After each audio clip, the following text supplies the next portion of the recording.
A ideia é termos uma conversa, um debate que vai até a hora do almoço. E o tema é um tema que não deixa de estar na moda, mas sempre foi, né, desde o início da informática, ele sempre foi da maior importância, que é privacidade e rastreamento na web. E nós convidamos três pessoas que são atuantes, direto ou indiretamente, com esse tema, e essas três pessoas convidadas vão dar o tom para a nossa conversa. Queremos chamar, então, aqui para o palco Antônio Marcos Moreira, a Cristina Hoppers e o Leonardo Balter.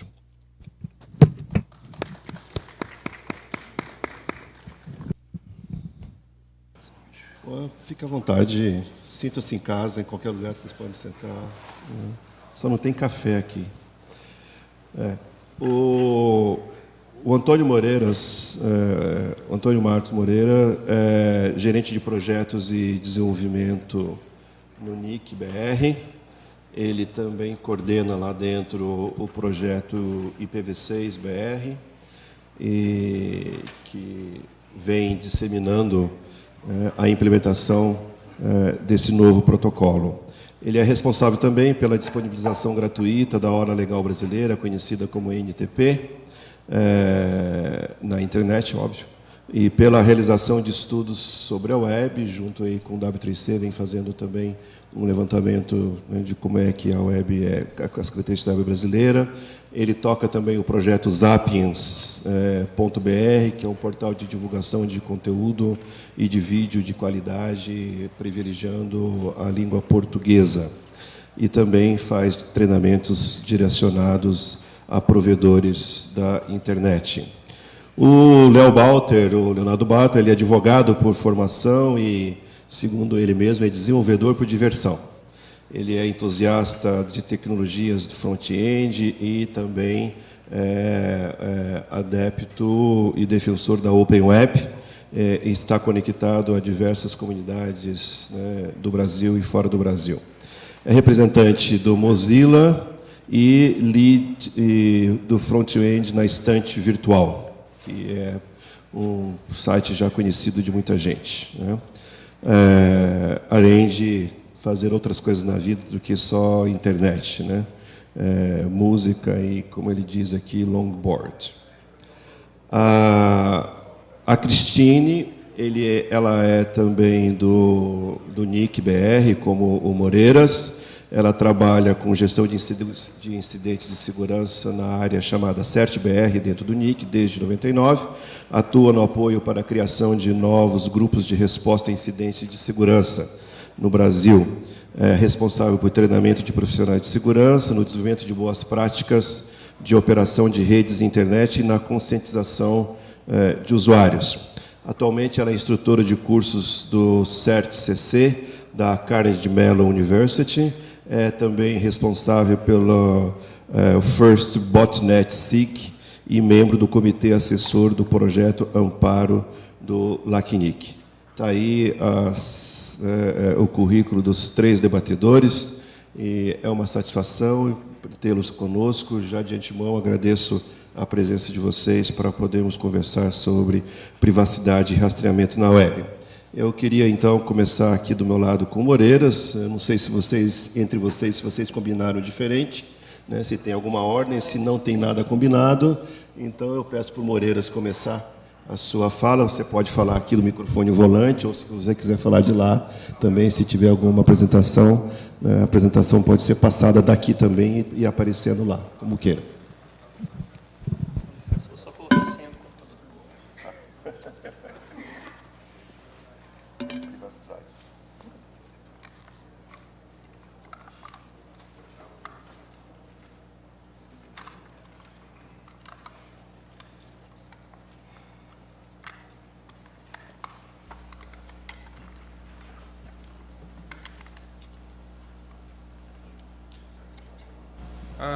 A internet, como a gente conhece ela se desenvolveu.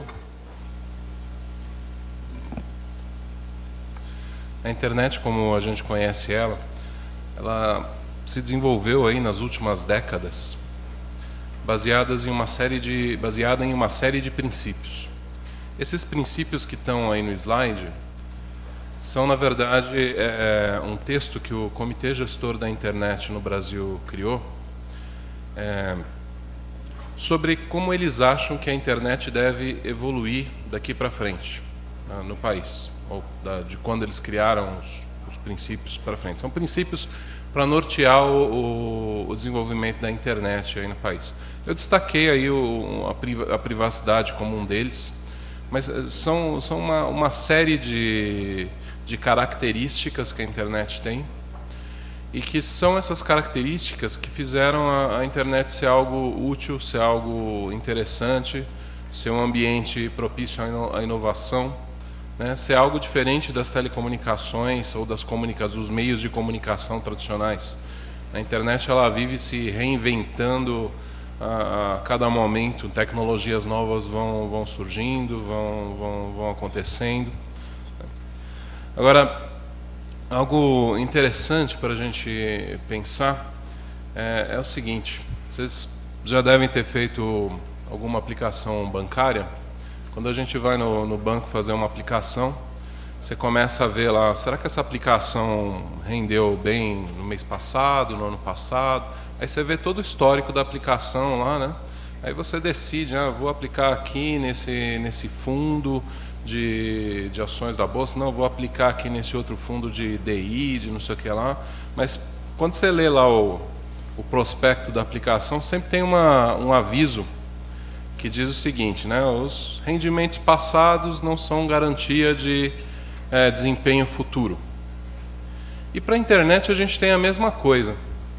Quer dizer, o comitê gestor, além de ter colocado no papel um conjunto de princípios que deveria ou deve ser seguido aí para a internet evoluir no futuro, ele capturou com esses princípios a forma como a internet evoluiu até hoje. Ele capturou a essência do que fez a internet ser hoje. Agora, quando as coisas vão mudando, quando a gente vai colocando tecnologias novas na rede, quando a gente vai inventando coisas novas, quando a gente vai mexendo com legislação, com regras, com todo o ambiente que serve a internet, a gente não tem garantia que no futuro ela continue sendo tão útil, tão legal, tão interessante quanto ela é hoje, ou quando ela foi até hoje e continua sendo por enquanto.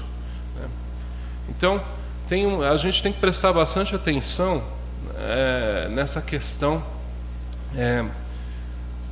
dos princípios básicos.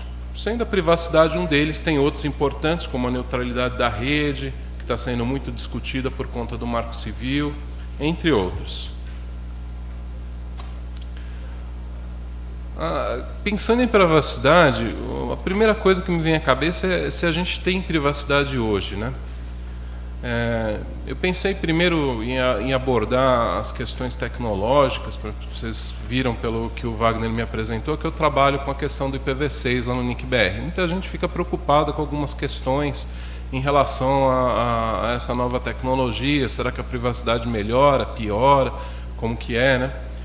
Uma coisa que eu sempre coloco hoje a situação já é bastante ruim. Não só a gente tem a questão da vigilância global, do monitoramento aí pervasivo, né, da NSA, mas no dia a dia, né, a gente tem uma série de aplicações da internet que a gente acessa que elas conseguem nos rastrear de diversas formas. De forma particular, tem esse site aí da IFF que ele mostra a possibilidade de você rastrear, criar uma espécie de um ID único, um hash único para uma pessoa, com base nas informações que o navegador web dela envia. Então, quando a gente acessa uma página web, nosso navegador envia uma série de metadados sobre o sistema, a versão que ele está, fontes instaladas, plugins, Um monte de coisa ele envia de graça, vamos dizer assim, para o site web. Isso pode ser usado para criar um hash para identificar o indivíduo. Isso sem usar número IP, sem usar endereço físico da máquina, só usando as informações do navegador. Então, eu acho que hoje a gente já vive uma situação complicada em relação à privacidade, né? A gente consegue ser, muitas empresas, muitas instituições conseguem nos rastrear na internet sem nosso conhecimento, né? Mesmo que a gente tome algumas medidas para que isso não aconteça, né? De tudo, talvez nem uma privacidade completa, 100%, seja algo que a gente não deva também alcançar, ou não sei se é desejável você ter 100% de privacidade, né? A gente vê vários modelos de negócio hoje, vários serviços gratuitos que a gente usa, está acostumado a usar, gosta, e que eles são baseados, vamos dizer assim, na seção de informação do usuário, em troca de você ver propagandas, marketing mais direcionado, e daí você usufrui de um serviço gratuito, né? Então a gente tem, sei lá, os serviços do Google, do Facebook, seguem mais ou menos esse modelo, né? E pode ser que até certo ponto isso seja interessante para o usuário. Agora, o que é bastante complicado é o usuário não ter clareza, né? Ele não saber que dados dele a empresa está usando, para que ela está usando, se está repassando para terceiros ou não.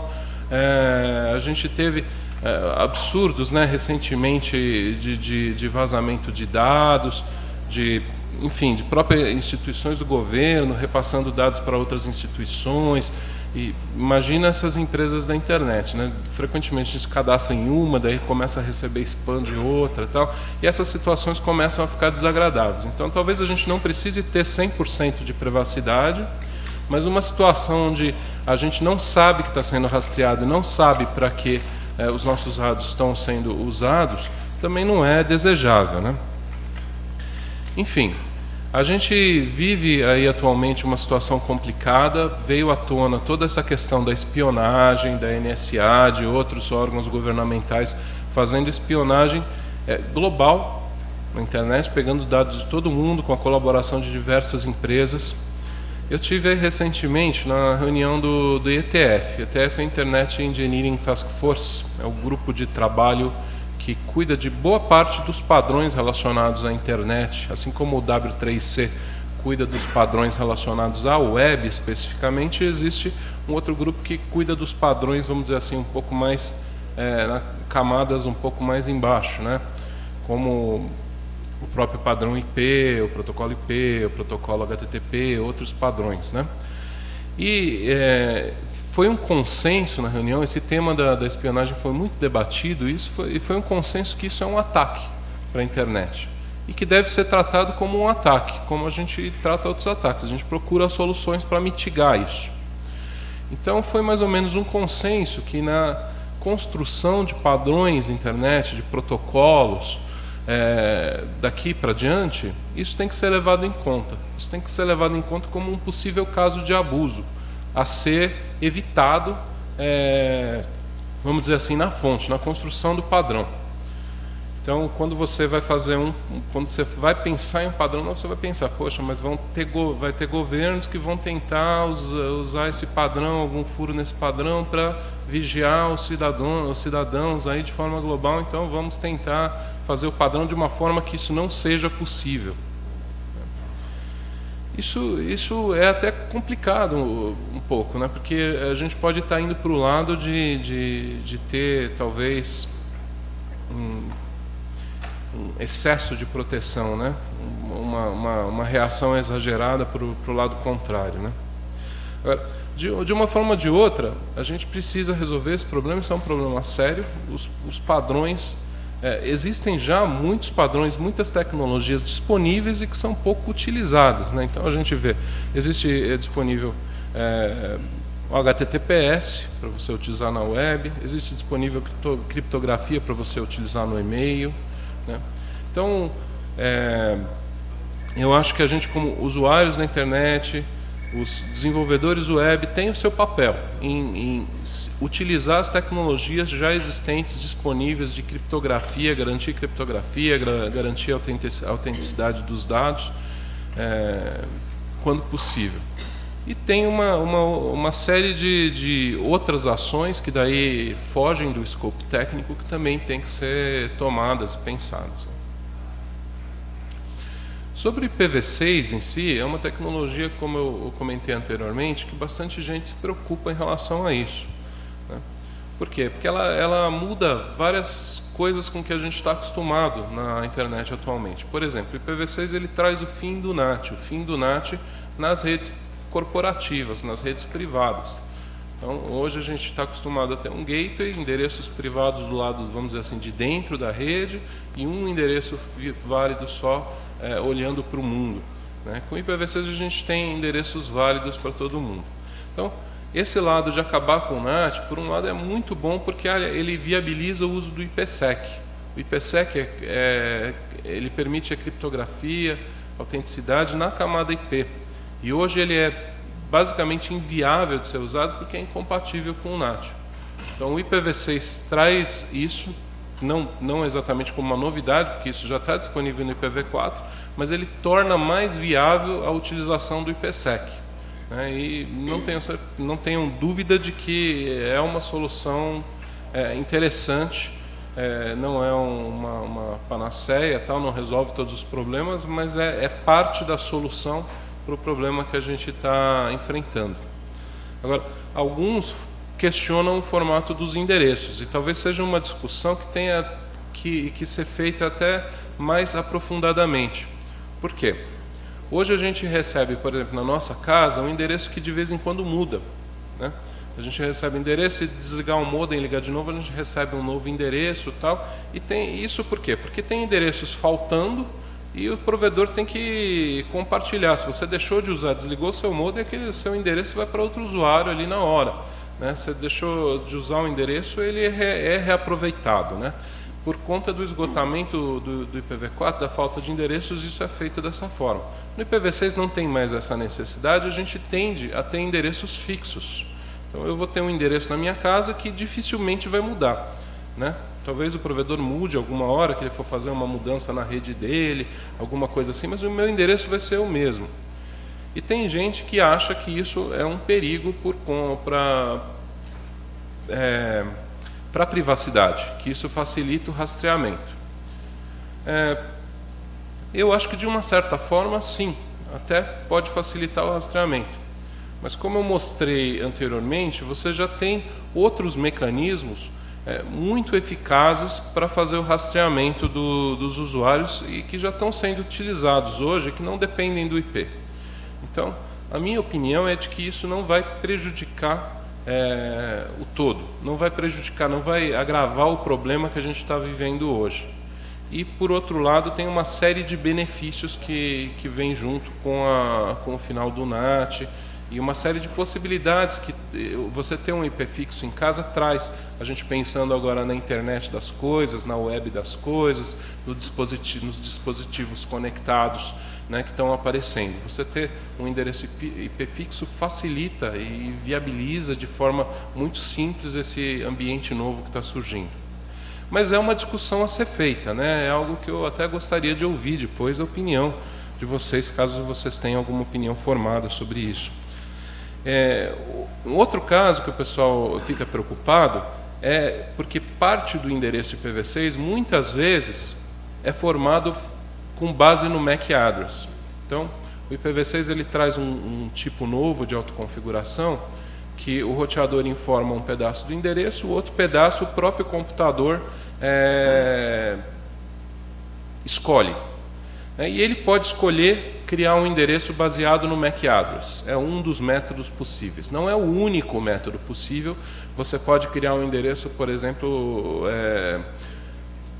de forma totalmente aleatória. Então, o endereço IPv6 saiu um pouco ruim aí na conversão para o PDF, mas vamos dizer, ele é formado por duas metades de 64 bits. E a metade menos significativa é o computador que escolhe.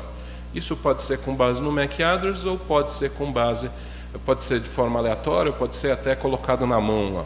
Se você usar um MAC address para escolher, para definir esse endereço, deixar o computador configurado de tal forma que ele use o MAC address, e você, ou o computador ou o seu celular, ou um dispositivo móvel, se você mover esse computador de uma rede para outra, mesmo que o IP mude, aqueles 64 últimos bits do IP vão ficar iguais, vão ficar dependentes do teu MAC address. Então isso também seria uma forma que facilitaria a rastreabilidade dos usuários. Mas aí com essa parte eu concordo que é grave, porque você conseguiria rastrear o usuário ainda entre redes diferentes. Você saberia, o fulano saiu da casa dele, está na empresa dele, depois está em tal lugar, tal.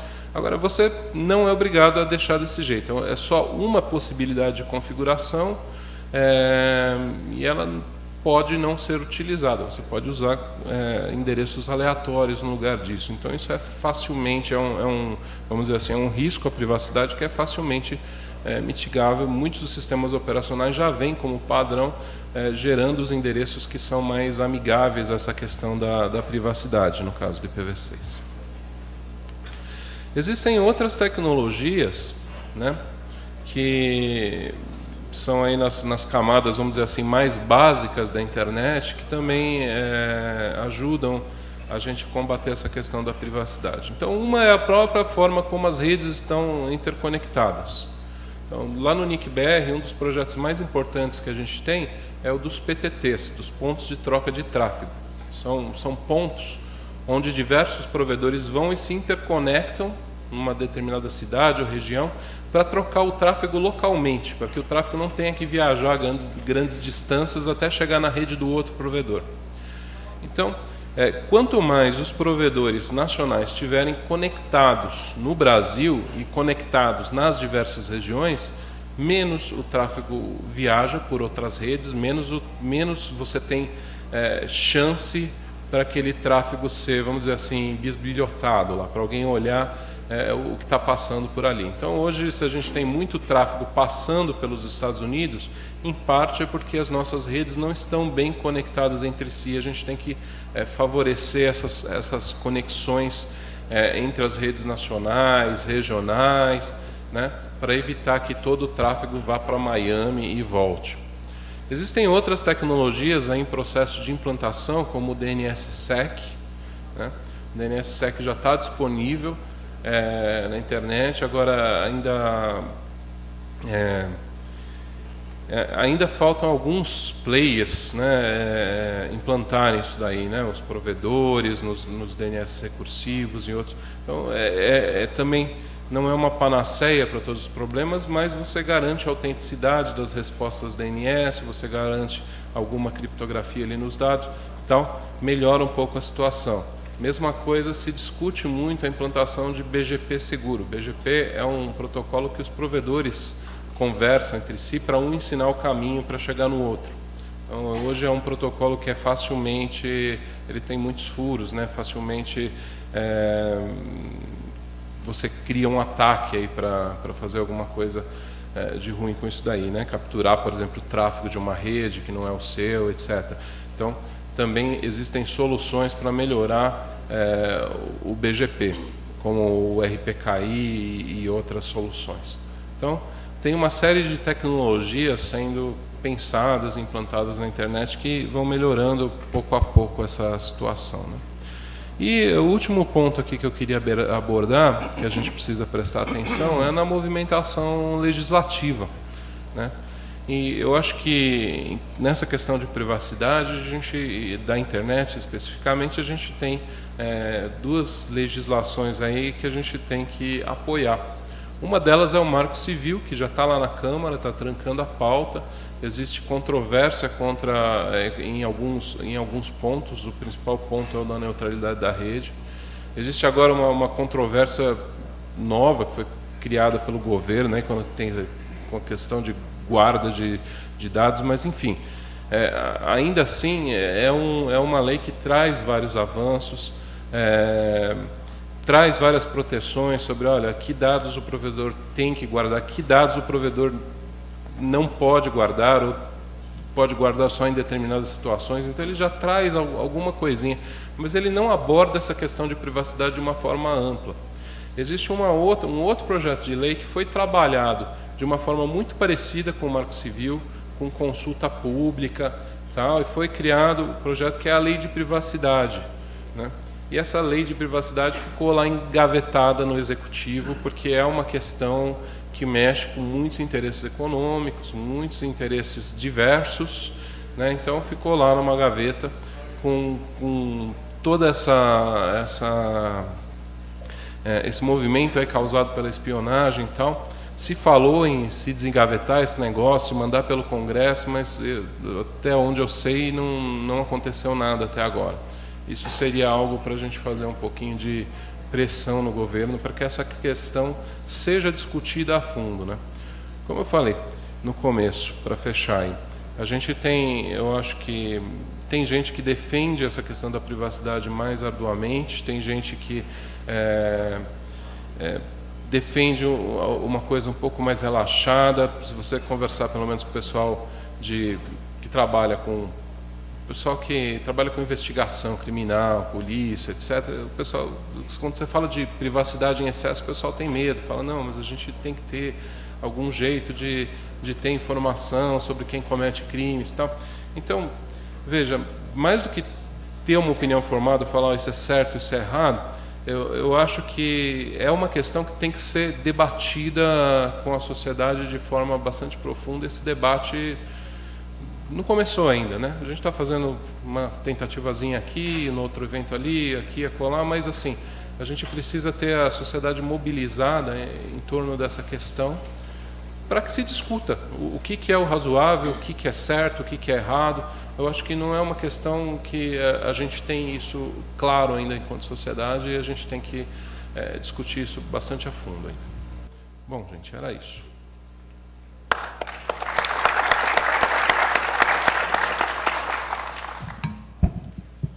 Obrigado, Moreiras. Então vamos passar para a Cristina agora, por favor.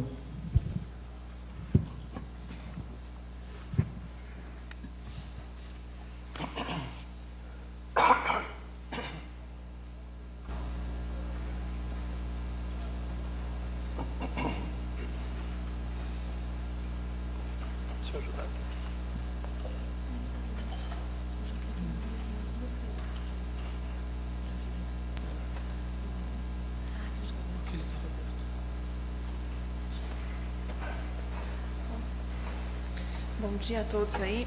O Wagner comentou, eu trabalho lá no CERT-BR. O meu trabalho no dia a dia é basicamente ajudar redes brasileiras, ajudar administradores de sites, sistemas a se recuperar de incidentes de segurança. Então, o dia a dia do nosso trabalho no CERT-BR é realmente ver o impacto, ver os problemas e ver como as pessoas têm conseguido reagir e principalmente identificar onde que estão os pontos principais de vulnerabilidade, ou seja, onde estão os problemas, quem efetivamente poderia ajudar nessa área. E eu queria compartilhar aqui com vocês um pouco essa visão, quer dizer, como que nós aqui todos profissionais de internet, quem é profissional nessa área de web, quem está desenvolvendo sistemas, quer dizer, o que daria para a gente fazer, né, e levantar algumas questões aí de práticas de como, até sem querer, né, nós aí que estamos desenvolvendo a internet estamos contribuindo para toda essa questão de problemas aí de privacidade, né?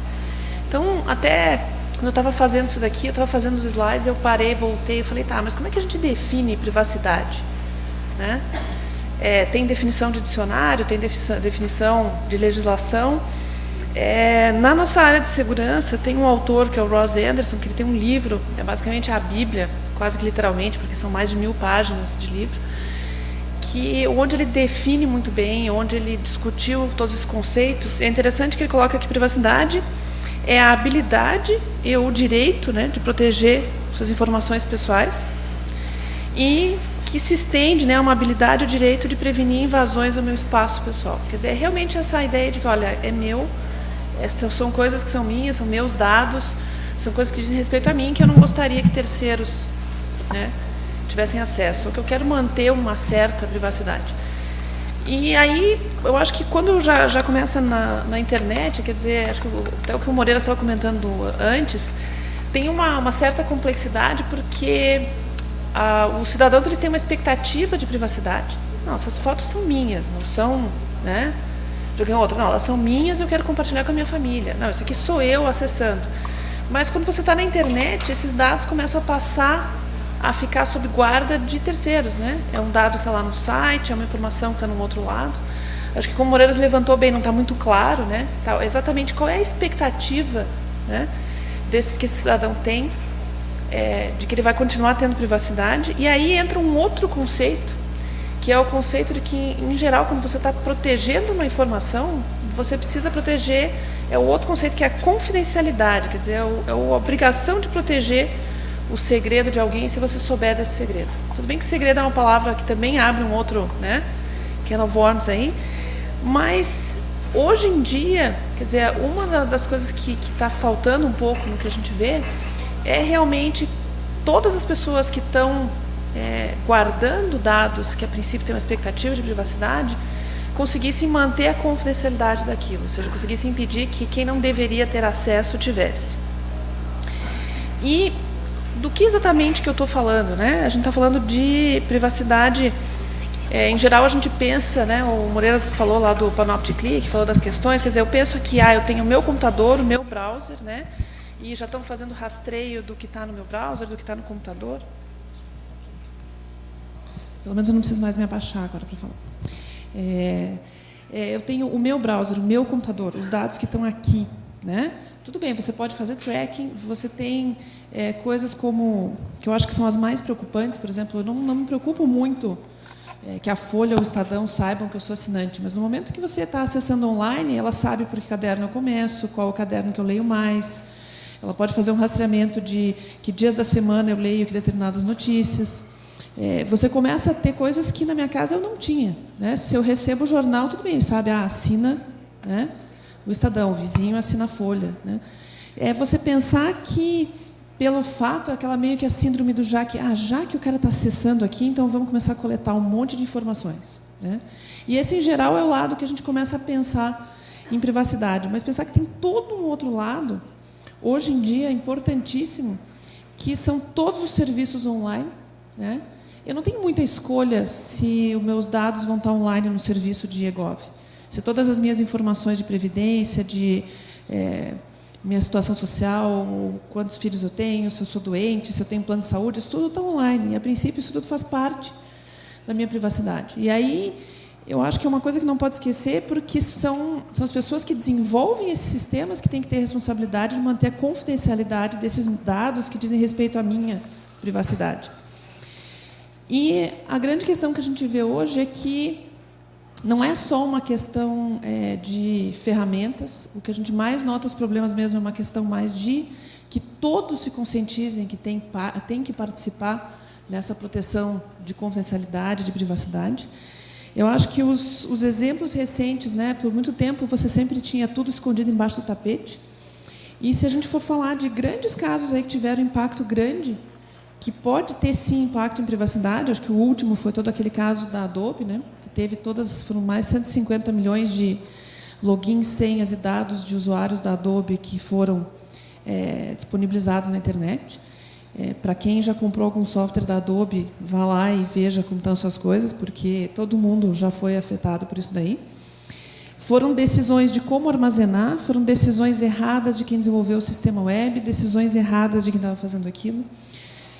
E, naquele caso, foram liberados o quê? A dica da senha, que pode ter coisas que são relativas a questões pessoais, a própria senha, mais os logins, mais todas as informações pessoais, mais o cartão de crédito, quer dizer, é todo o conjunto.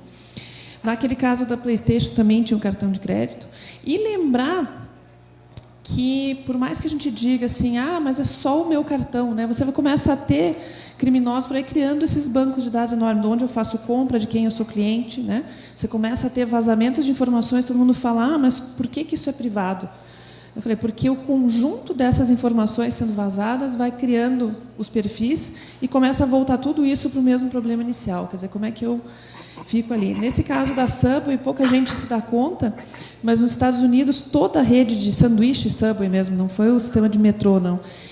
Todos os caixas da Subway estavam infectados com malware e todo mundo que pagava o seu sanduíche tinha os dados do seu cartão de crédito sendo enviados para o pessoal de crime organizado. Então, são lugares em que a gente não se dá conta, né, que você está colocando dados, só que tudo que passava na tua tarja magnética estava lá, né, e dependendo do cartão que você usava, a gente não sabe direito que outras informações que teria lá.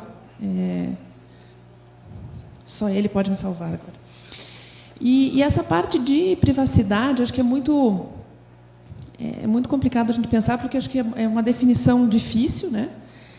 Mas manter a confidencialidade é uma coisa que todos nós poderíamos ajudar, né? Esse cubo mágico aí é o modelo clássico de segurança da informação. Então, quem é dessa área já, né, começa a lembrar, quem já viu isso alguma vez, espero, em alguma faculdade, porque na minha época não tinha, ninguém falava de segurança, hoje em dia também é meio que tabu, né, porque segurança atrapalha, segurança é algo que alguém outro vai fazer, né, e eu não preciso me preocupar com isso. Mas eu trouxe esse cubo mágico aqui porque a gente tem tendência em se focar em apenas algumas coisas, né? Geralmente, quando a gente fala em segurança, pensa primeiro em confidencialidade, né? Alguém roubar dados ou roubar alguma coisa. Geralmente pensa em transmissão, né? O próprio Moreira, quando estava falou em IPsec, falou em HTTPS, quer dizer, eu estou me preocupando com a segurança da informação enquanto ela está indo e vindo, mas a informação não está só em transmissão, né? Ela está armazenada em algum lugar. E aí, como é que está a segurança desse lugar onde está armazenado isso? Né? Todos os vazamentos de dados que a gente tem visto até hoje, não, né? Muito poucos foram em transmissão. Você tem, muitas vezes, no processamento, a gente já viu vários casos, é um caso um pouco mais complexo, mas também tem problema. E a gente sempre tenta pensar numa solução tecnológica. E isso eu acho que é um dos maiores problemas também. A gente sempre acha que vai ter alguma tecnologia que vai nos salvar e que alguém vai fazer algo depois que vai resolver todos os problemas. E eu acho que aí é que está um grande desafio hoje em dia de mudar mesmo esse mindset. Quer dizer, sou eu que estou fazendo, eu não posso confiar que terceiros vão ter alguma coisa. Tem que pensar muito do ponto de vista de políticas e procedimentos e definir o que eu posso fazer. Não é só porque é possível fazer algo com a tecnologia que eu deveria estar fazendo, né? E isso se aplica a todo o nosso dia a dia, né? Então, pensar que não é porque o vidro quebra que eu vou ficar jogando pedra em todos os vidros que tem por aí. Então, pensar também, do nosso ponto de vista como profissional, não é porque eu poderia ter acesso a determinados dados que eu deveria estar coletando e armazenando isso, né? E tem toda uma parte de treinamento que eu acho que é muito importante, né? Então, eu até trouxe isso aqui também porque nos fóruns hoje, a gente tem debatido muito, fóruns internacionais e no Brasil, toda essa questão de privacidade, e é muito interessante como as pessoas tendem a dizer que é segurança versus privacidade. E eu diria assim, que não, o problema maior não é segurança, é controle versus privacidade, né? É o surveillance, não é a segurança, né? A privacidade, para você conseguir ter essa privacidade, você precisa ter alguém garantido a confidencialidade dos seus dados e ter a segurança da informação. E é algo que a comunidade de segurança, os profissionais têm alertado há muitos anos, olha, tem sim muita gente usando mecanismos de controle de surveillance como desculpa de que isso vai aumentar a segurança. E eu acho que todo mundo que está aqui envolvido em construir a internet tem que parar e pensar que você está usando, quer dizer, a segurança praticamente como um bode expiatório, né? E prejudicando tanto a segurança quanto a privacidade. Então, acho que isso é muito importante pensar, entender, acho que todos esses conceitos, para evitar a gente cair num cenário no futuro em que a gente vai ter nem segurança, nem privacidade e, né, mais controle ainda do que a gente já tem hoje. E esse é um cenário que começa a se desenhar, eu acho que com todas essas discussões dos últimos meses e falando de espionagem, né? Acho que fica mais claras as coisas são possíveis, quer dizer, a maior parte das ferramentas que foram usadas para fazer espionagem são as mesmas que o crime organizado usa para fazer crime. É interessante que, claro, eles dão nomes bonitos e o último era aquele Quantum Insert, né, que foi um nome todo bonito que eles deram para um ataque. Bom, é um man in the middle com um certificado digital falso. Né? Mas claro que tem que ter um nome todo assim. Então, no fundo, eles usavam certificados digitais falsos e fizeram um ataque de man in the middle, né, mas deram um nome. Então, não tem nada ali que já não estivesse sendo usado pelo crime organizado, né, nesses ataques. Mas a grande questão é que hoje a gente está online, os serviços estão online e, infelizmente, dados que não deveriam estar disponíveis para qualquer um estão ficando, às vezes por necessidade, né? Por comodidade. Ah, não, mas dá muito trabalho ficar implementando todo o negócio de segurança. Então, faz assim, deixa aí, né, e a gente acha que vai estar funcionando, por descuido. E aí o descuido é falta de teste de software, o descuido é falta de cuidado com senhas, tem N descuidos aí, quer dizer, descuido com programação, e esses dados acabam ficando expostos. Descuidos na parte de levantamento de projeto, em que você tem o projeto não assumindo o ambiente e os riscos a que os dados vão estar submetidos. E eu acho que o principal hoje é que segurança não é prioridade.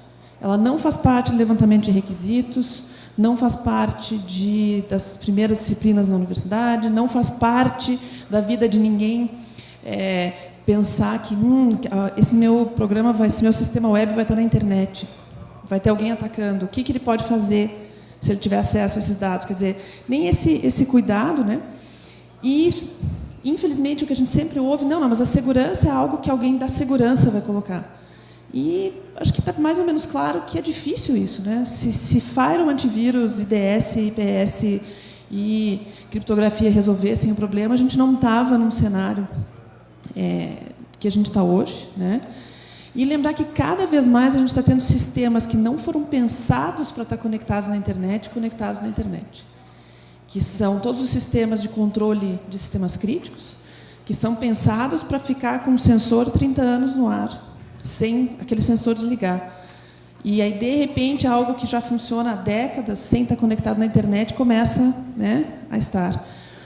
Toda parte hoje você vai criando grandes bancos de dados, que são de interesse, óbvio, de todos, né, de espionagem, de crime organizado.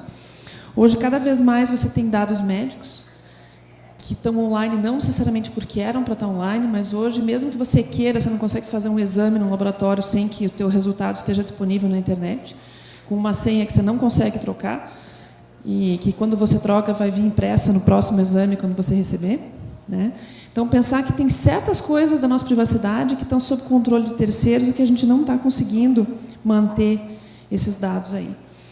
E, para vocês aqui, né, o nosso público aqui desse evento, que é pessoal da área de web, eu acho que é bom pensar que tudo que está sendo coletado dos usuários, seja porque você está fazendo algo que, não, o meu usuário ele consentiu que ele queria esse cookie, ele sabe que eu estou armazenando esses dados, mas isso não está automaticamente seguro em algum lugar, isso vai estar armazenado num sistema e pode ter acesso de terceiros de maneira indevida aí.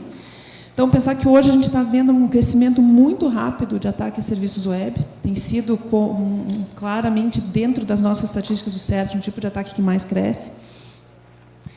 E, basicamente, o que a gente vê são senhas fracas, né, ataques direto das senhas de administração dos serviços web, todos os serviços ICMS desatualizados, e muitas vezes atualizados porque você entra, né, os segundo e terceiro itens ali muito relacionados.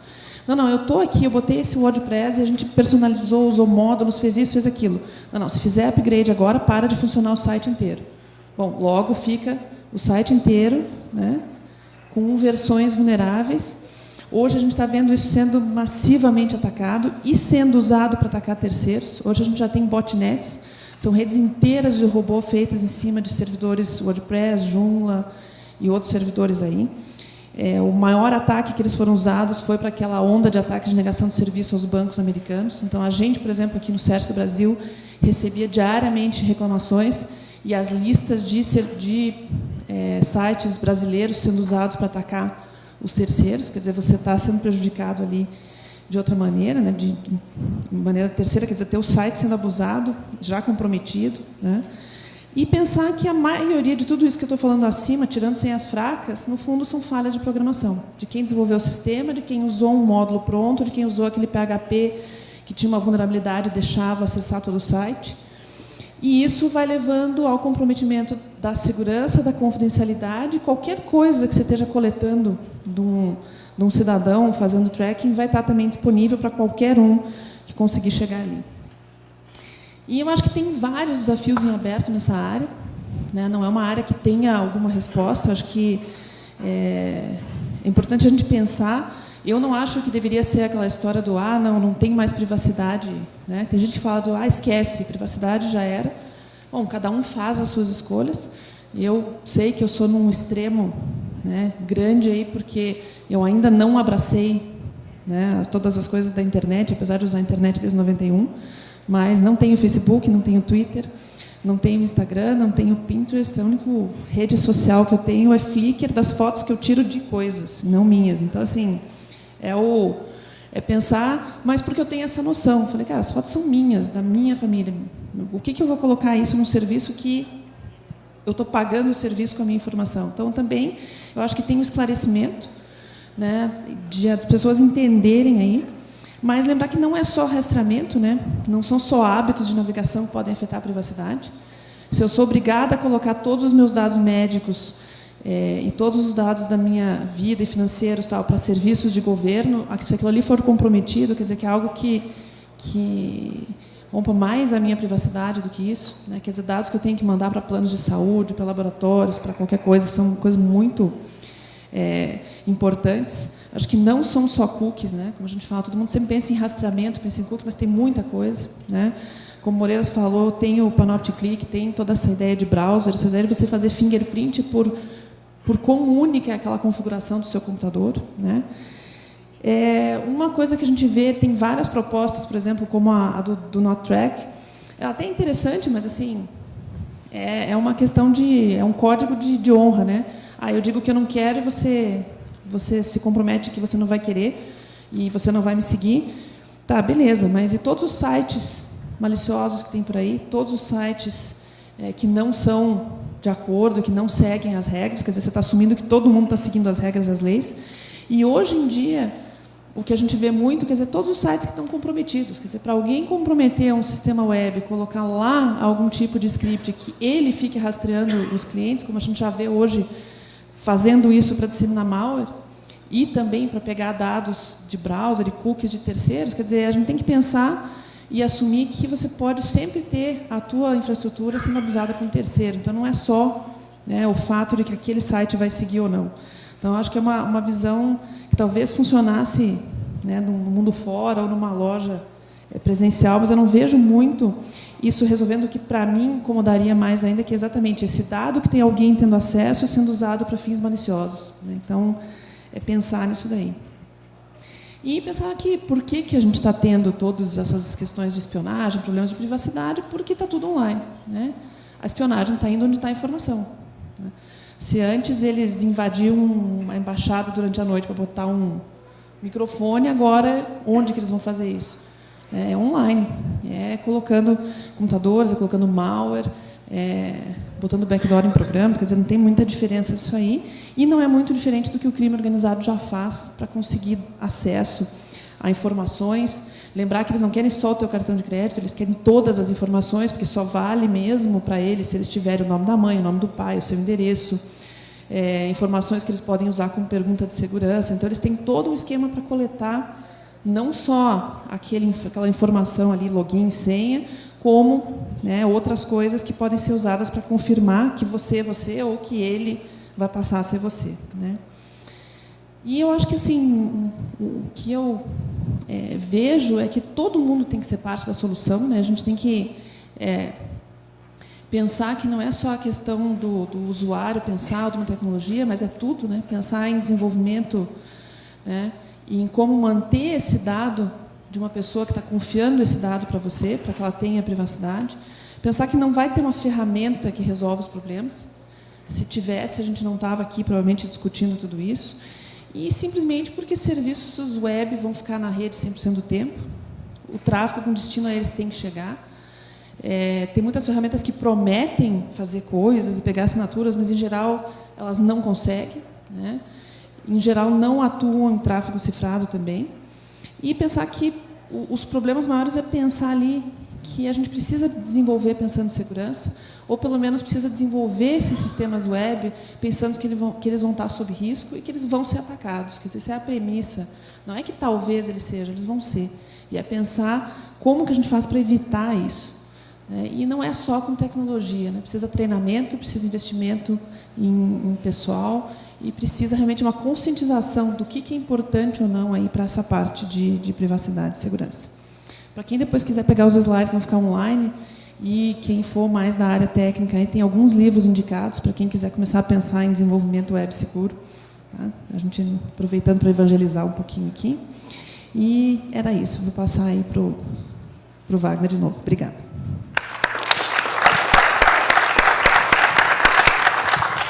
Obrigado, Cristine, pela sua apresentação. E agora, então, vamos ao último, que é o Léo Balter, fazendo aí o fechamento do painel.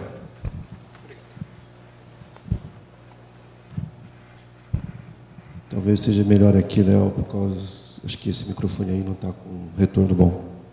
A menos que você queira tentar. Agora nem funciona.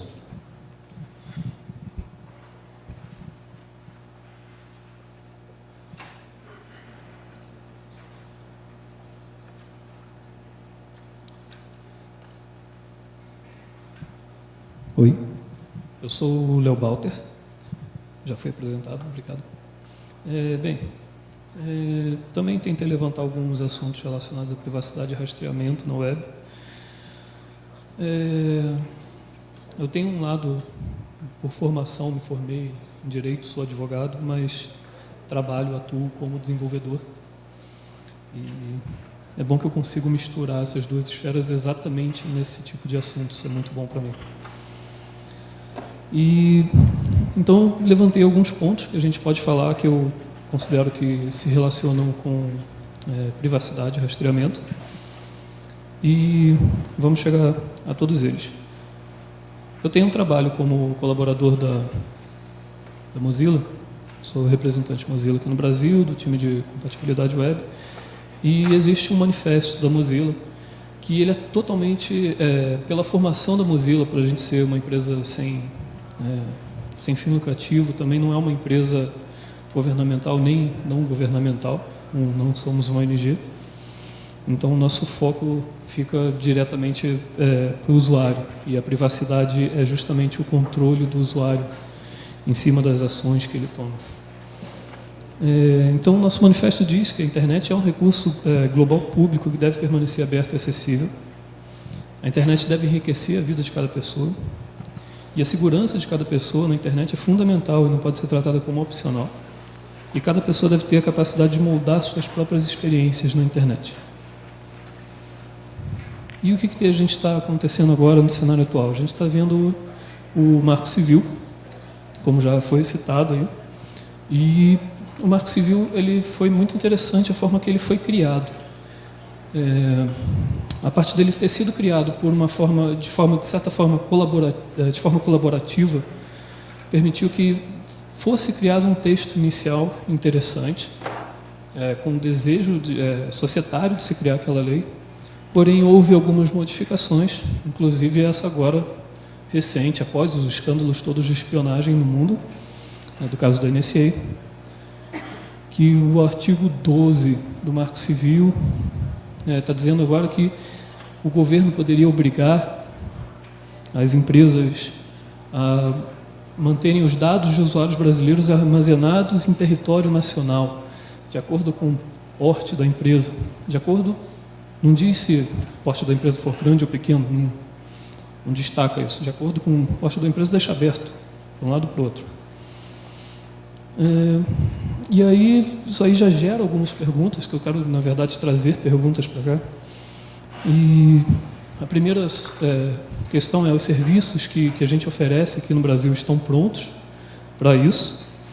Porque a questão de trazer... Aqui a gente vai passar nossos dados para cá. Normalmente, a escolha que uma pessoa faz... Tem uma empresa aqui no Brasil de justamente escolher serviços que podem oferecer algo mais confiável.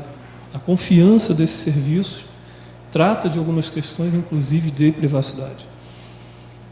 E aí vem a outra questão também, se essas empresas e as pessoas que fazem a web estão preparadas para isso.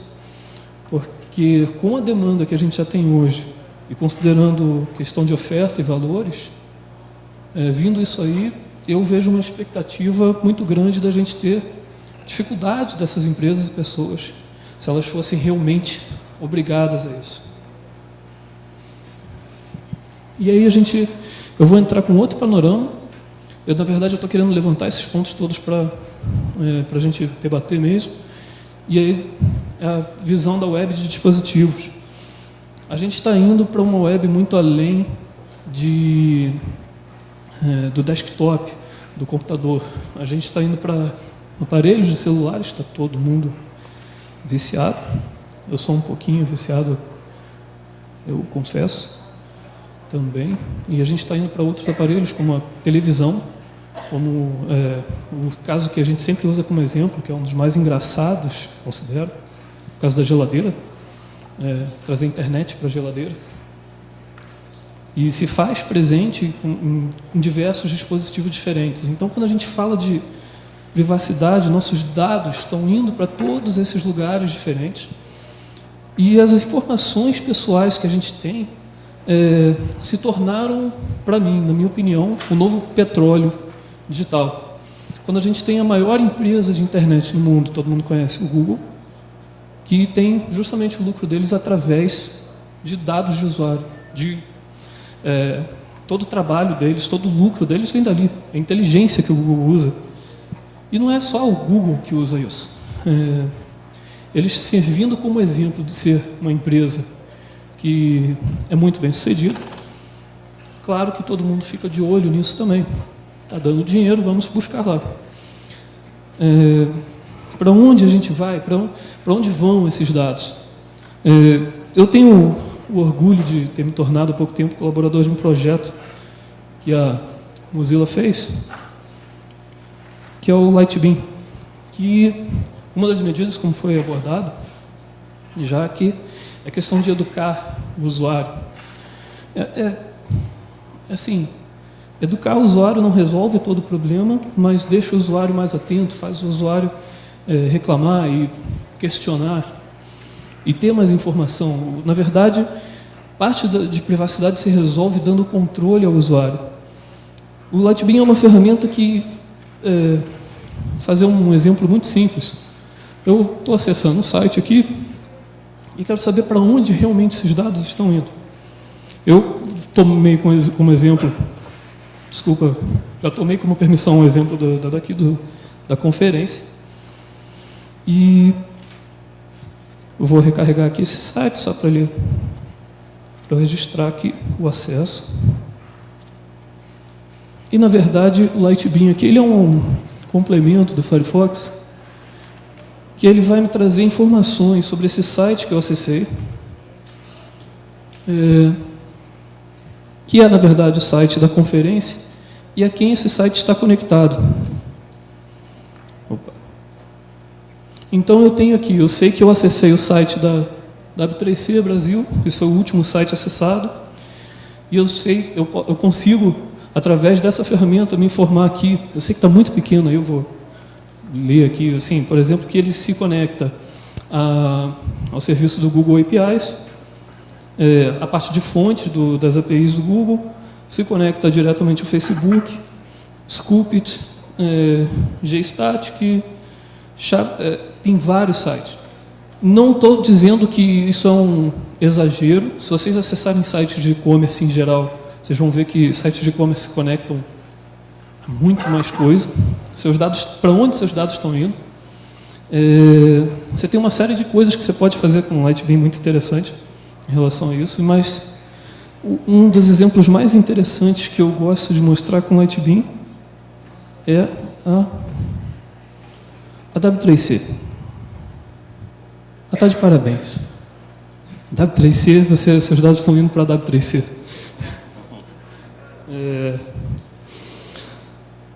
Essa realmente é assim, um dos exemplos eu falei, vamos ver para quem a W3C está se conectando. Normalmente você pega um site assim, sempre tem pelo menos um Google Analytics, que é muito comum entre os sites. Agora, o legal é que eu posso pegar aqui os últimos 10 sites acessados e ver como eles se conectam. Eu crio uma constelação aqui. A W3C fica sozinha aqui no cantinho. Ela não levou meus dados para outros lugares, mas eu tenho uma série de sites aqui se intercomunicando. Por exemplo, eu posso pegar aqui o do site da Mozilla e dá para ficar jogando ele aqui. Ele não, é uma novidade esse complemento aqui, não está ainda totalmente perfeito aqui, mas eu posso ver com quem eu estou me conectando, como os sites estão conectados, e eu posso gerar uma lista desses sites aqui e dizer, por exemplo, no caso, eu tenho amigos que falam, eu não acesso nada que não seja open source, não é o meu caso, e quero bloquear, por exemplo, qualquer site que eu acesse, um site do Facebook. Eu posso vir aqui e falar que nunca mais vou acessar o site do Facebook enquanto tiver marcado isso aqui. O Lightbeam dá essa liberdade para o usuário, dá um certo controle, não resolve todos os problemas, mas traz algum tipo de controle. Bem, vou voltar lá. Por enquanto, meu Facebook está bloqueado. Isso é bom para a empresa, né? Porque dá aumenta a produtividade. E aí, essa questão de responsabilidades que a gente pode fazer, quais soluções. Eu tentei elencar os atores da web, quem são as pessoas, quem constrói a web, ou como ela é formada. A gente tem, no primeiro exemplo que eu coloquei, não tem uma ordem específica, mas tem os criadores de aplicações e sites, desenvolvedores, empresas que fazem sites, não necessariamente só o desenvolvedor, mas o grupo em geral, que cria um site ou cria uma aplicação web. A gente tem os fabricantes de navegadores, é o caso da Mozilla, por exemplo. A gente tem os administradores de padronizações, como a W3C, como o ECMA, que padroniza o JavaScript. A gente tem os provedores de conexão e serviços, são também parte dessa criação. E a gente tem os usuários. Eu acho interessante essa parte dos usuários, porque para mim é a única, desses atores, é o único que eu vejo como totalmente independente dos demais. A web ainda existe se só tivermos usuários, e os usuários eles podem criar a web, eles podem refazer a web, e eles podem estar em todos os outros papéis ao mesmo tempo. Então a gente tem que tratar eles como peça-chave, tem que fazer com que os usuários estejam mais atentos, por acaso estão ficando mais atentos. Depois do escândalo que a gente teve de espionagem da NSA, a gente teve um aumento considerável de recursos de busca por recursos que garantam direitos dele e evitem rastreamento de dados pessoais. É claro que nem toda opção resolve todo o problema no escopo completo, mas assim, eu posso dizer que pela Mozilla aumentou consideravelmente pessoas que marcam do NoTrack, pessoas que estão buscando soluções para privacidade, falam, olha, não quero que meus dados sejam rastreados. As pessoas estão começando a dizer mais isso. O DuckDuckGo, por exemplo, que é um outro projeto que também tenho oportunidade de colaborar, também teve relatórios que aumentou consideravelmente a utilização dele no mundo após os escândalos da NSA. O DuckDuckGo é um site de busca todo focado em privacidade do usuário. A Redditor também teve relatórios de aumento de utilização. Mas a gente ainda tem um problema, o Brasil. O Brasil é um dos países que menos marcam a opção de Do Not Track, que menos ainda estão preocupados em busca por soluções de privacidade. O usuário ele não vai resolver problemas tecnológicos que realmente os outros atores da web deveriam resolver, de todos os demais atores.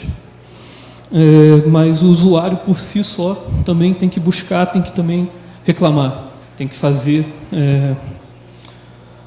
barulho. E o Brasil ainda é um dos países que a gente ainda tem que se preocupar mais em educar o usuário, falar que o usuário tem que buscar essas proteções para ele mesmo. E a gente tem que pensar então como a gente dividir essa responsabilidade de cada ator. Porque a gente precisa, de certa forma, garantir a privacidade do usuário, e permitir que ele tenha decisão e controle sobre quais dados dele podem ou não serem rastreados e quem pode rastrear esses dados. Eu chamo aqui para uma ação, num evento, considero pertinente o assunto para relacionar com privacidade. Eu já sou conhecido por ser uma pessoa que não aceitei muito bem essa nova especificação, que foi o M, que traz o DRM para a web. Ele ainda tem coisas assim que não estão muito 100% bem resolvidas em relação ao DRM. Minha visão particular, hoje, o DRM já existe, não adianta nem dizer mais que não vamos especificar, porque o DRM já está implementado. Para quem ainda não conhece o panorama, o Chrome OS já está com M vindo, publicado, claro, no Chrome OS só tem o Chrome. No OS Mavericks, o Safari tem DRM, o iOS 7 também está vindo com DRM, com M, e o Windows 8.1 está vindo na versão do IE 11. Aí existem uns pontos que a gente pode falar do DRM, vamos falar disso em relação a questões de privacidade. O DRM, para mim, é considerado uma contradição técnica. Aqui eu estou fazendo uma referência, eu vou deixar isso aqui disponível, a um texto do Ian Hickson, do Google, e que ele não fala na posição do Google, pelo contrário, o Google foi um dos apoiadores, inclusive está produzindo o seu sistema deles com o DRM, mas o Hickson tem uma visão contrária, e é muito interessante como ele elenca bem contradições técnicas da tecnologia. A minha maior preocupação, o M hoje especifica que a gente tem mídia criptografada, mas não especifica o CDM. CDM significa Content Decryption Module, que seria um módulo de descriptografia de conteúdo. E isso aí é um ponto bem problemático, assim. A nossa missão agora, que a Mozilla está buscando, é tentar especificar esse CDM, porque a especificação do M dizendo que vamos ter o DRM sem especificar o CDM, deixando como uma opção aberta, use o CDM da forma que for, quem quiser usar com a tecnologia que for, é como se a gente estivesse criando uma tag object dizendo que pode usar um plugin, flash, qualquer coisa que entre ali dentro. A gente não está resolvendo um problema em si. Na verdade, o M ele impede, inclusive, a utilização de navegadores alternativos no sistema. Por especificação, o sistema de criptografia fica vinculado do software diretamente ao hardware. E para ter essa comunicação de criptografia, ela tem que estar direto ao sistema operacional, direto ao software, e não pode se abrir uma API disso aí, senão você abre a criptografia para qualquer um. Então, por isso que a gente está vendo o DRM sendo produzido no macOS, no Mavericks só para Safari, no Chromebook para o Chrome, no Windows 8.1 só para o Internet Explorer. A gente não tem como fazer outros browsers nesses mesmos sistemas. A gente não tem como abrir isso aí, porque a gente não tem a informação exata do computador, senão a gente abriria toda a questão de segurança que o DRM talvez traria, que é a motivação que se justifica a especificação, é para possibilitar alternativas para oferecer conteúdos na web, criptografados, e que fossem alternativas ao Flash e ao Silverlight. Bem, isso é uma das questões, isso é uma coisa bem sensível na web. O DRM também ele impede que projetos open source, totalmente open source, contenham isso. Por exemplo, Mozilla está agora com destaque do Firefox OS, sistema operacional todo em HTML5. Um projeto open source, puro open source, não tem como a gente ter um CDM dentro dela. A gente cria uma caixa preta num projeto open source, e a escolha de navegadores alternativos, muitas vezes é feita justamente por pessoas que estão procurando questões de privacidade. A pessoa faz escolha de browser por N motivos, mas um deles muito importante é justamente a questão de busca pela privacidade. Muita gente busca um projeto open source justamente por conhecer aquele projeto e confiar naquele projeto. Pelo código aberto ali, a pessoa confia mais por saber o que está acontecendo, ou por saber que se algo acontece errado, vai ficar visível para todos. E a gente tem soluções melhores, a gente está tentando oferecer soluções que são mais interessantes. Esse outro link aponta para um artigo do Brennan Eich, o CTO da Mozilla, mostrando opções como o OTOI, por exemplo, que é uma tecnologia que consegue oferecer conteúdo de mídia através de recursos do HTML5 que são criptografados e que renderizam super bem, utilizando o WebGL, entre outros. E outros conteúdos mais simples também, talvez não ofereçam a mesma proteção esperada do DRM, mas alternativos. Não são o mesmo modelo de negócio. O modelo de negócio muda. Bem, com esse papo, eu queria deixar mesmo para debate. Eu não fui nenhum assunto tão conclusivo. Eu trouxe mais as questões para a gente poder ter uma conversa. E queria agradecer aqui a todos e a W3C pelo convite.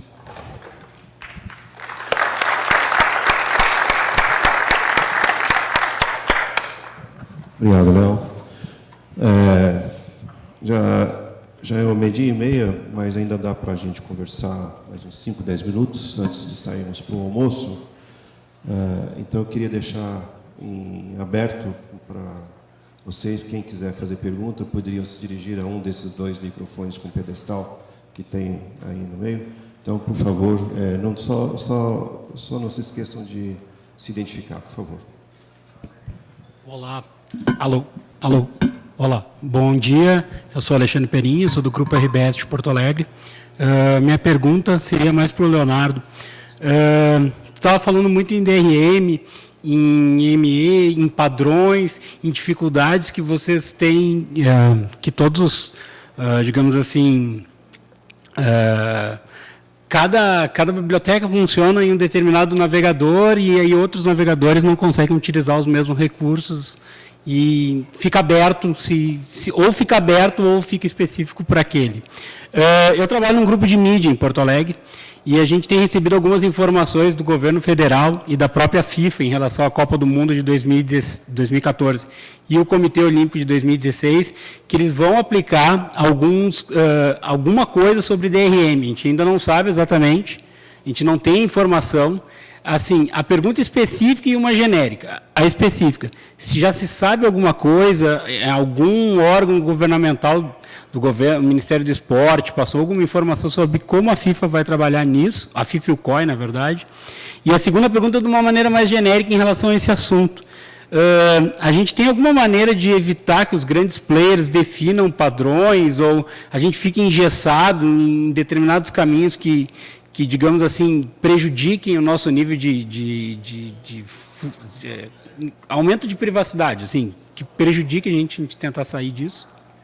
Então, são 2 perguntas. Uma meio específica, se tem alguma informação sobre isso, COI e FIFA, porque vai bombar ano que vem, vai ser uma correria, porque eles ainda não avisaram nada. Acho que nem eles sabem exatamente. Mudou o modelo da última Copa para essa. 4 anos é muito tempo para nós em internet. E se tem alguma coisa que a gente consiga fugir disso, porque senão a gente vai ficar refém de determinados padrões ou alguma coisa assim. Alô? Bem, eu não entendo, pelo menos na minha visão, que o modelo de negócio da FIFA seja guiado a partir de responsabilidade social. Exatamente, concordamos.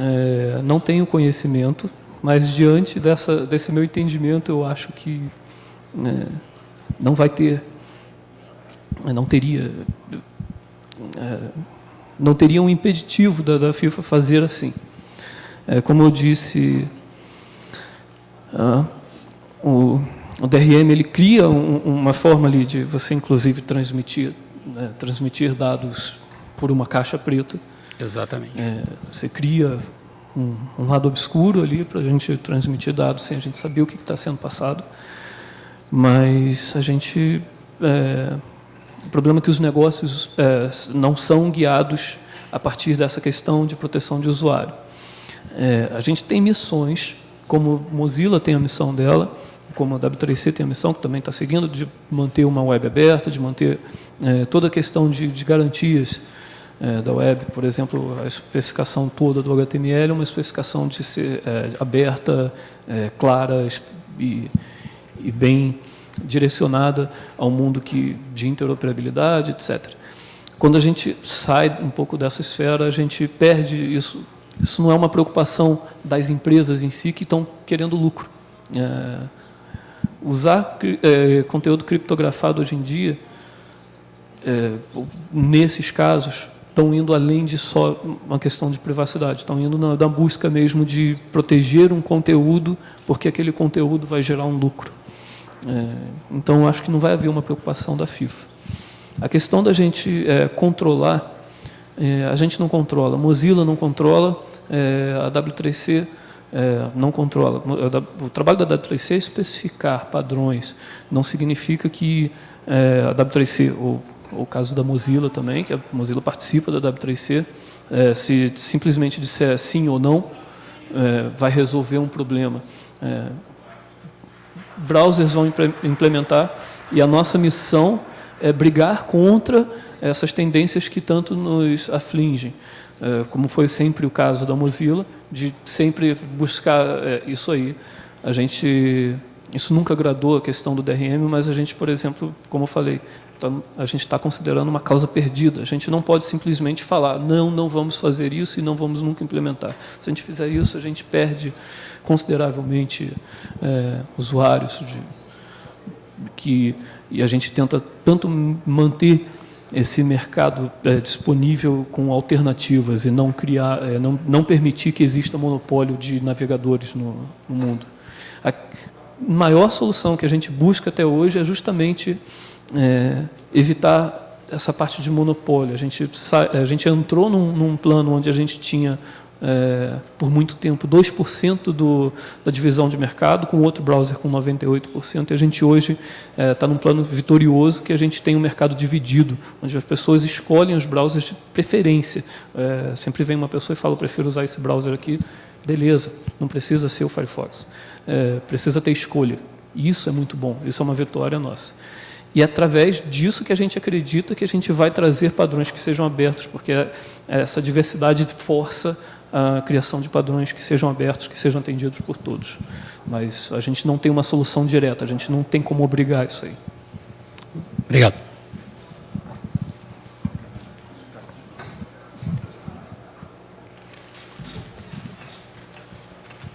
Olá. Quiser comentar? Não? Vou tirar aqui. Oi, eu sou o Luiz, do Twitter Brasil. Bom, primeiro, parabéns, porque é difícil ter profissionais dedicados à segurança, né? Isso é muito importante. Mas eu queria saber a opinião de vocês sobre o seguinte. Não importa o quão a empresa investe em segurança, em certificado, o que for, a gente sempre cai no...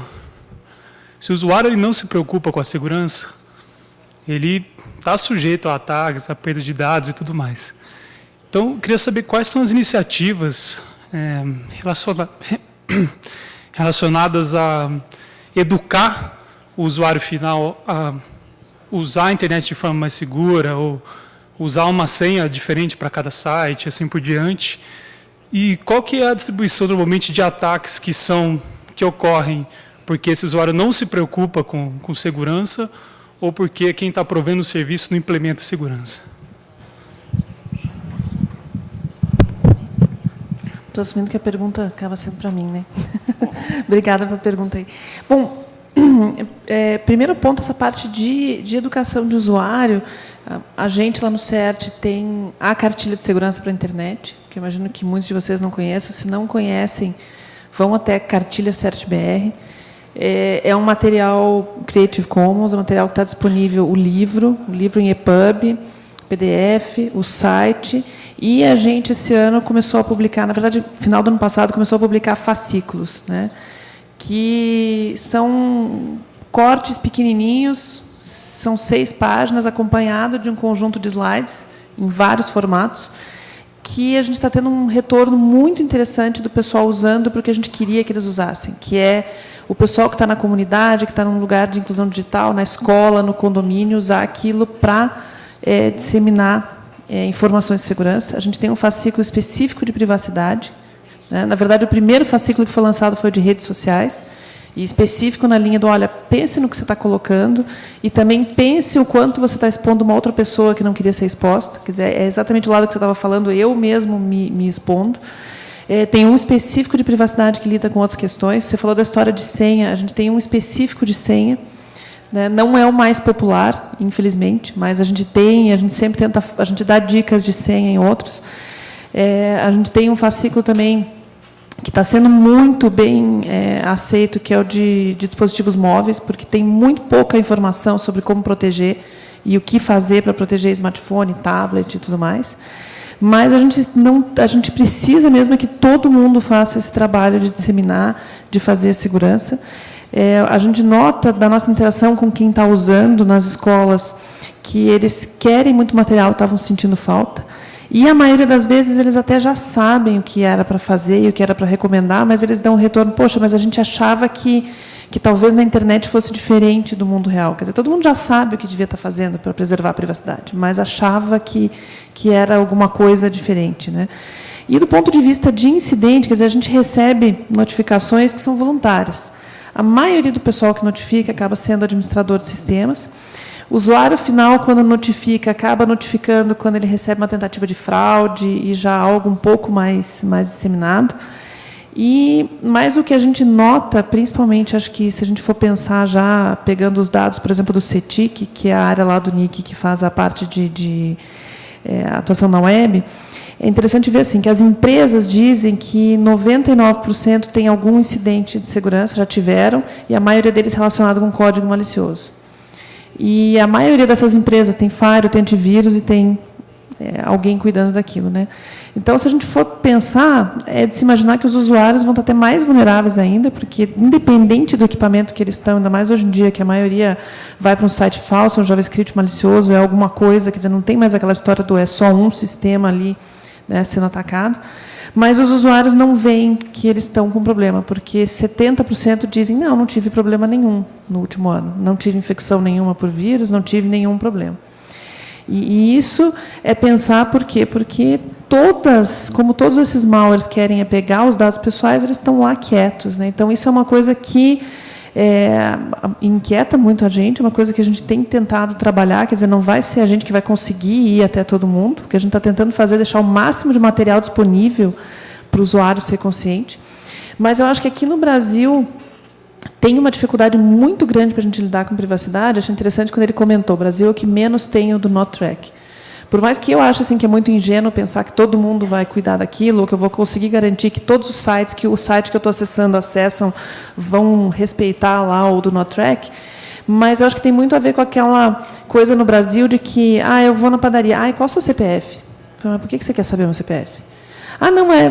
E aí tem uma coisa interessante que metade do pessoal, a gente fala, mas você vai indo, você pega aqui e desenvolve, mas por que você precisa do CPF? É o índice único do meu banco de dados. Aí você fica assim, mas não tinha nenhum outro índice único que você tinha que criar? Quer dizer, por que às vezes, para uma coisa que não tem nada a ver, eu tenho que dar meu CPF, meu RG, meu endereço, né? Como a gente fala, só falta pedir tipo sanguíneo também, às vezes. Você quer só entrar no site lá para ver um produto, você tem que entregar todos os dados da sua vida. Eu acho que tem um pouco essa conscientização, não só do usuário, como de todo mundo, que acha natural que todas essas informações podem ser passadas para qualquer um. Então, acho que é um desafio, talvez, sério na nossa sociedade. Acho que toda essa questão, como o Moreiras comentou, tem um projeto lá de privacidade de dados pessoais, a gente pensar como sociedade, é isso mesmo que a gente quer? A gente quer mesmo que todos os dados vão para lá? É realmente normal que as pessoas vendam esses bancos entre uma empresa e outra, e que eu só comprei numa empresa, agora eu tenho 30 mandando spam para mim? Né, porque o meu e-mail que era para ser lá. Então, pensar em todas essas coisas, eu acho que é uma coisa da sociedade mesmo, e de a gente aqui começar a levantar Mas tem mesmo que educar, falar com o cidadão, mas acho que é algo meio cultural. É difícil, né? Mas, realmente, as pessoas estão com mais atenção, a gente vê que tem uma procura por informação. Quando a gente dá palestra, às vezes, em alguns lugares, assim, escolas, a gente já deu, você vê que a primeira preocupação deles acaba sendo com bullying, com problemas de criança, mas logo em seguida os professores vêm e estão pensando em privacidade. Acho que é interessante essa mudança aí. Você quer comentar? Não sei se respondeu, mas acho que é bom para refletir isso daí. Bom, gente, acho que são sempre questões em aberto e, mais do que questões, são desafios que a gente tem, porque a questão de privacidade tem muito a ver também com a nossa própria prática, o nosso comportamento. Além do que é muito difícil, né, para o senso comum a gente ter um comportamento, digamos, o comportamento da Cristinha é atípico, né? Ela não tem Facebook, não tem Twitter, não tem, né? Ela faz a parte social dela por outros caminhos, né? Ou caminhos tradicionais, ou que seja, né? Mas o senso comum quer fazer parte dessa rede social que está bombando aí, então torna-se bem difícil você trabalhar a ideia do comportamento, né? Acho que é um desafio grande que a gente tem. Acho que outro desafio também, que alguém citou aí, perguntando se não dava para fazer, a questão de padrões, né? Também é desafiante, e padrões, ele vai ser útil quando ele é desenvolvido por consenso. Não adianta você desenvolver padrões com um certo viés, né, se depois ninguém vai adotar. Não tem jeito. Isso funciona no W3C, mas funciona em outras instituições também. Os padrões também eles têm que ser adequados ao mercado para que haja uma adesão aos padrões voluntários de tal forma que vire padrão de mercado, né? Então, tem aí também um conjunto de interesses multissetoriais e que precisam ser olhados. Então, torna-se mais complexo o processo, né, de cuidar desse tema de privacidade e muito mais de rastreamento na web. Agradeço a todos os participantes dessa mesa, desse debate, a todos vocês também que participaram e perguntaram. Muito obrigado por estar aqui até agora, e vamos fazer um intervalo até às 14h, e nas redondezas vocês têm a opção de almoço. Ok? Obrigado, gente.